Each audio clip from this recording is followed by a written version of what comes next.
La cérémonie a eu lieu cet après-midi au palais présidentiel. Cheikh Sadibou Diarra et Modou Diop. Les Lions du beach soccer, enfin reconnus à leur juste valeur.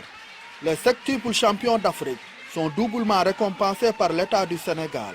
Je décide d'abord de vous donner à tous les membres de l'équipe, de vous donner donc le grade de chevalier dans l'ordre national du Lion, parce que vous êtes de vrais lions. Et bien entendu, j'ai également décidé au nom de la nation de vous octroyer une enveloppe de 10 millions de francs CFA à chaque membre de l'équipe et de l'encadrement. Une reconnaissance qui va servir de stimulant.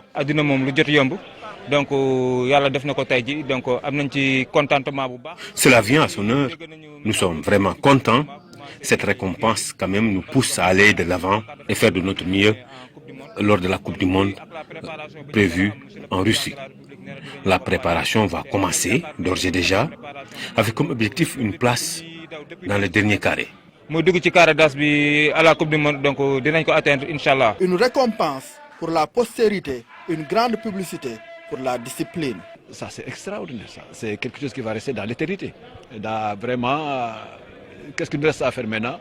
C'est de tout juste... Le chemin est long, hein? Le chemin est long, vous savez que maintenant on n'a plus le droit de faillir, quoi. Ça va inciter encore davantage les jeunes à croire à cette discipline et se dire qu'il y a quelque chose à gagner ici. À 2 mois du début de la Coupe du Monde de beach soccer en Russie, l'équipe nationale du Sénégal de beach soccer va entamer sa préparation dès le début de la semaine prochaine. Merci cher et encore bravo Lyon.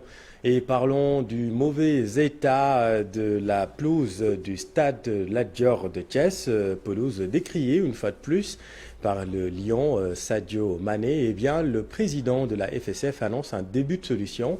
Selon Augustin Senghor, un expert international est attendu à Dakar dans les prochains jours. Et nous avons eu des feedbacks positifs de la CAF qui nous disaient même qu'il fallait qu'on essaie de travailler sur un avant et après travaux parce qu'ils veulent l'utiliser comme un cas d'école. Donc si c'est cela, je pense que je ne peux être qu'optimiste pour dire qu'à la fin de l'inspection, ce stade-là pourra être homologué. Pour vous dire que notre souci principal, c'est donc la pelouse.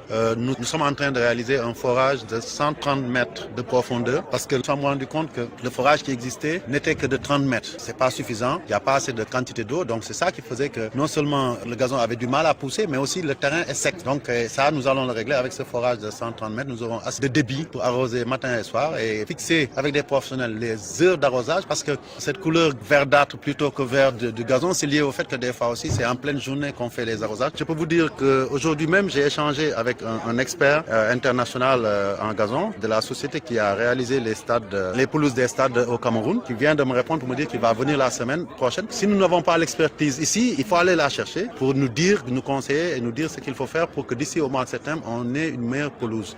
Maître Augustin Senghor qui s'exprimait en marge d'une cérémonie de signature de partenariat entre Air Sénégal et les Lions de la Teranga. La compagnie nationale va donc verser à la fédération